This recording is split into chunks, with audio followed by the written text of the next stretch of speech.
nas horas altas, horas da noite. Você está dormindo. Não tem nem um barulho tão silencioso. Só se ouve o tic-tac do relógio. Quase se pode ouvir o bater do seu próprio coração. E nessas horas, muitas vezes, o Espírito Santo nos fala. Com uma voz suave e delicada.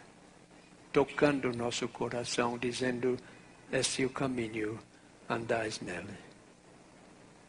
1 Reis 19:11, temos a história de Elias. Deus disse para ele, sai para fora e põe-te neste monte perante a face do Senhor. E eis que passava o Senhor, como também um grande e forte vento, que fendia os montes e quebrava os penhas diante da face do Senhor. Um forte vento, uma tempestade, certamente isso era a voz de Deus, mas o que disse? Porém, o Senhor não estava no vento. O que aconteceu depois? Depois do vento, um terremoto. Em 94, eu estava no meio de um terremoto em Los Angeles. Estava dormindo na minha casa volante, um ônibus que havia convertido um trailer. Estava dormindo 4 horas de manhã, começou a balançar. E eu disse para minha esposa, terremoto. Disse, pode dormir, você está sonhando. Mas não estava sonhando, foi um terremoto muito grande, muito impressionante. Destruiu muitos lugares. Um terremoto deve ser um sinal da força de Deus e poder do Espírito Santo. Mas o que disse? O Senhor não estava no terremoto. Em seguida, depois do terremoto, um fogo. Mas o que disse? O Senhor não estava no fogo. E depois do fogo, uma voz mansa e delicada. Isso era a voz do Senhor. O Espírito Santo nos dá convicções. Mostra às vezes quando erramos. A convicção quer dizer ouvir o que é certo mesmo quando isso nos magoa. Ninguém quer ser corrigido. Ninguém quer ouvir dos defeitos. Perguntaram uma menina uma vez, qual é a definição de uma consciência? Ela disse, eu sei, professora. Uma consciência é uma voz dentro de mim que me fala quando o meu irmão faz uma coisa errada. Muitas pessoas têm esse tipo de consciência. Eles sabem todos os defeitos das outras pessoas, mas não podem ver os seus próprios defeitos. 3 pessoas receberam um pedaço de vidro e disse, Deus te deu esse pedaço de vidro, você pode saber o que fazer com isso. E um pegou o vidro e fez uma lente de aumentar tudo, para olhar e ver todos os defeitos das outras pessoas aumentado. E outra pessoa disse, isso não está certo. Ele sempre usou o vidro como era, para olhar ao redor e ver os defeitos não aumentados, mas como são. A terceira pessoa fez um espelho. E, em vez de ver os defeitos das outras pessoas, ele viu seus próprios defeitos. Mas é difícil corrigir nossa vida, não é? É difícil ver onde nós estamos errados. É muito mais fácil ver defeitos dos outros.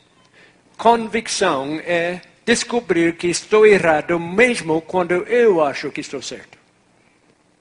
A convicção é enfrentar o fato que eu sou um pecador. A base do Evangelho. Quais são os 3 passos do Evangelho? Todos pecaram e destruídos são de Deus. O primeiro passo é que todos nós somos pecadores. Eu queria apresentar um apelo evangélico para uma senhora um dia. Dizia, a senhora sabe que a senhora é pecadora? Senão o senhor está enganado. Meu marido sim, mas eu não. Mas o primeiro passo do Evangelho é reconhecer que somos pecadores. Segundo passo é reconhecer que o salário do pecado é a morte, que nós merecemos morrer. O terceiro passo é o dom de Jesus, é a vida eterna. Jesus nos perdoa e salva. Mas Jesus não pode nos perdoar se nós achamos que estamos certos. Ele não pode perdoar pecados que nós não reconhecemos. E a convicção nos leva a reconhecer nosso pecado. Há momentos em que ninguém tem coragem de me dizer a verdade a respeito a mim, exceto o Espírito Santo. Meus amigos não falam porque estão com medo que eu vou ficar ofendido e capaz que eu ficar ofendido mesmo. Mas o Espírito Santo não se importa com isso. Ele fala mesmo que está certo. Ele não importa que isso me doe. Essa dor pode ser saudável, mas ele me mostra o que está errado. Às vezes o Espírito Santo usa uma espada para nos chamar a atenção. Sem isso nós não damos atenção. Não ouvimos. O Espírito fala ao nosso coração através da palavra de Deus, a Bíblia. E o que ela nos diz nem sempre é agradável. Nem sempre é o que nós escolhemos. Muitas vezes é o contrário. Não queremos ouvir porque não é o que nós queremos. Muitas pessoas fazem interpretação da Bíblia para combinar com o que eles querem fazer. Em vez deles mudar a vida para combinar com o que a Bíblia disse, eles procuram mudar a Bíblia para combinar com o que eles querem fazer. E muitas doutrinas são interpretações feitas para a pessoa ficar contente com o que está fazendo e não precisar mudar a vida. Hebreus 4:12 diz: a palavra de Deus é viva e eficaz, mais cortante do que qualquer espada de 2 gumes. E penetra até ao ponto de dividir alma e espírito, juntos e medulas, e é apto para discernir os pensamentos e propósitos do coração. A Bíblia é uma espada e uma espada machuca. Um homem um dia me falou, estava fazendo evangelismo, se eu gosto de ouvir o senhor falar, e se o senhor me prometer não falar dos 10 mandamentos, nunca, eu vou levantar muito dinheiro e você pode ter grandes auditórios que custam muito dinheiro e eu vou dar suficiente dinheiro para ter propaganda e encher esses auditórios. Se o senhor faz o que eu estou pedindo, o senhor terá os maiores salões da América para pregar. Eu vou encher. Mas tem que me prometer uma coisa, não fala dos 10 mandamentos.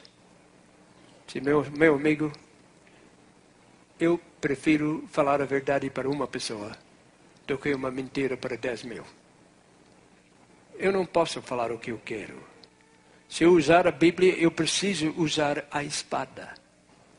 E a espada machuca. E muitas vezes, quando estou pregando, eu vejo pessoas machucadas.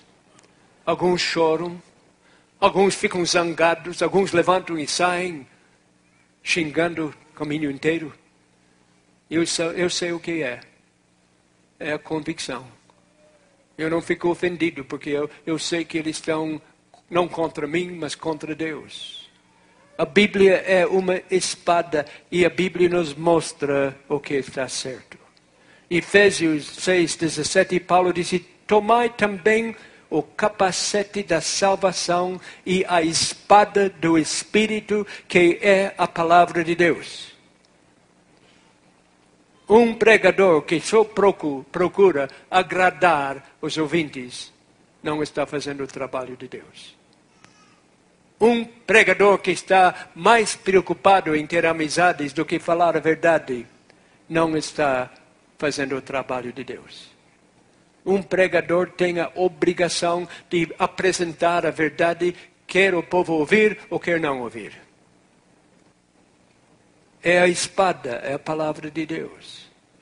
Mas vivemos numa época em que a sociedade declarou a guerra contra a sensação da culpa. Não querem saber mais. A nossa cultura considera a ideia de ser culpado como medieval, obsoleta, improdutiva, indesejável. A psiquiatria moderna disse que não devemos nunca sentir culpa, devemos acabar com isso. A nossa sociedade tolera e até encoraja o pecado, mas detesta a culpa que o pecado produz. Há um livro muito comum dos psicólogos, por Wayne Dyer, chamado Your Erroneous Zones.